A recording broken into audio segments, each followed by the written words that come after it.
তোমাকে লিখছি। জানি তুমি এখন ভীষণ ব্যস্ত, দম ফেলবার ফুসরত নেই। আমাকে মনে করবার সময় তোমার কই? ব্যস্ত বলেই হয়তো আমাকে একান্তে ভালোবাসবার সুযোগটুকু নেই তোমার। নিজের ভাবনার জগৎ থেকে এই উপলব্ধি হয়েছে যে খুব সম্ভবত তুমি এখন আর আমাকে ভালোবাসো না, ভালোই বাসো না। অবশ্য আমাকে ভালোবাসতেই হবে এমন কথাও নেই। সেই দাসখত তুমি দিয়ে রাখোনি। তোমাকে আমি দোষ দিচ্ছি না, অভিযুক্তও করছি না। অনাধিকার চর্চার মতো গায়ে পড়ে আবেগে কিছু কথা লিখে যাচ্ছি।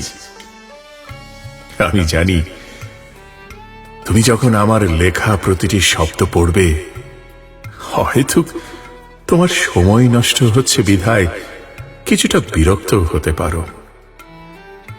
আসলে আমরা যখন ভালোবেসে ফেলি, ভালোবাসায় পড়ে যাই, তখন বোধ হয় একটা ঘোরের মধ্যে বিচরণ করি। সেখান থেকে যারা বাস্তববাদী তারাই বেরিয়ে আসতে পারে, আর যারা কল্পনাপ্রবণ তারা সেই ঘোরের মধ্যে তলিয়ে যায়, আর ভেসে উঠবার শক্তি পায় না।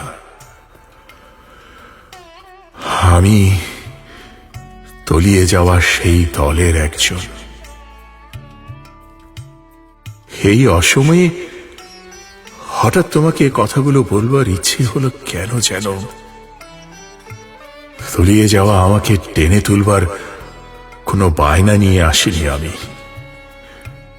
দীর্ঘদিন হলো তো আমাদের আর দেখা হয় না, কথাও হয় না। তাই এই খোলা চিঠি তোমার কাছে। নিজের মনকে হয়তো প্রবোধ দিতে পারবো এই সান্ত্বনা দিয়েছে, তুমি আমায় ভালো না বাসলেও আমি প্রতিদিন তোমাকে ভালোবাসি। আমি তো তোমাকে প্রতিদিন মনে করি। পাই বা না পাই, আমি তো তোমাকে আজও চাই। যদি তুমি সূর্যমুখীর মতো উকি দিয়ে থাকো অন্য আকাশে, দাও। তবু তুমি ভালো থেকো।